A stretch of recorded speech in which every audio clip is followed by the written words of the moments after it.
Ayun po. So, hello po mga boss. Dito po sa video na to ay ipapakita ko po sa inyo ang mga baril na available po sa last Disas 31st Disas sa SMX MOA po.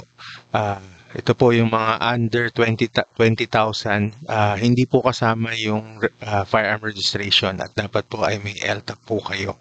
So, kung gusto nyo po itong video na to, manood po kayo. Ayun po, so simulan po natin in no particular order po.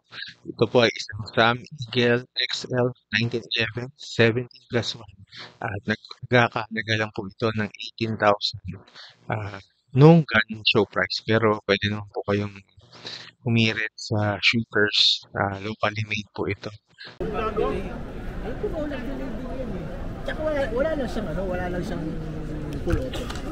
Oh, pero pag kinabutan na ilalim naman, iso na tipan na May type 6 yun. Next po natin ay isang Phoenix HP22. Ito po ay 22 LR 10 shots, 14,000 lang po. Na binibenta rin po kay shooters. Marami na kumuha doon. Dami na yun. Sa amin.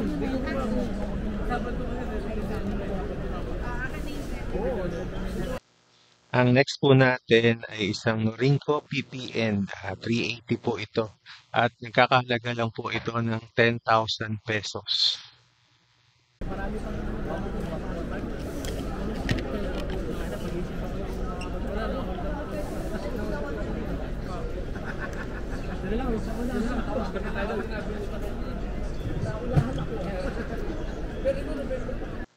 Next po natin ay isang Ruger P94. Ito po ay 9mm.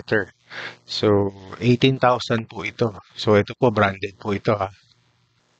Ang next unit po natin ay isang Armscore M2OT6. Ah, snub nose, special 30 6 rounds, 14,490 lang po.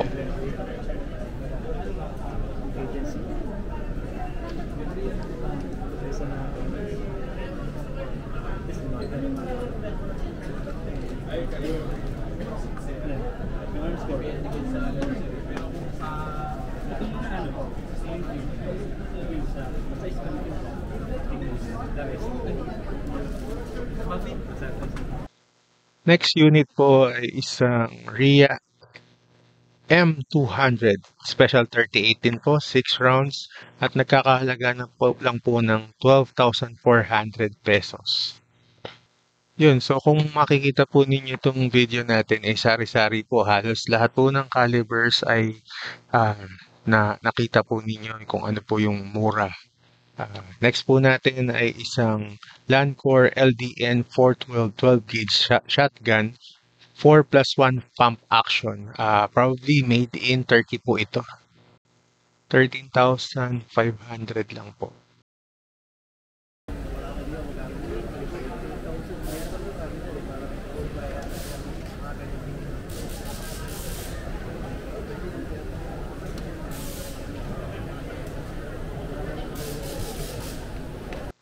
Special mention po itong G3C Taurus.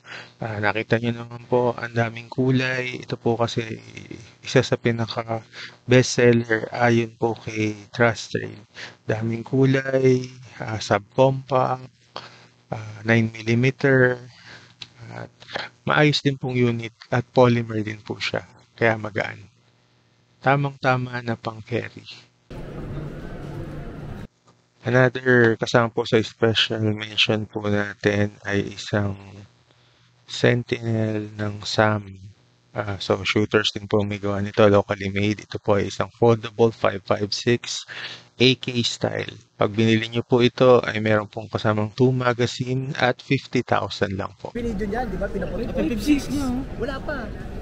Pero nung umalis siya, nabit-bit niya, naka ano na.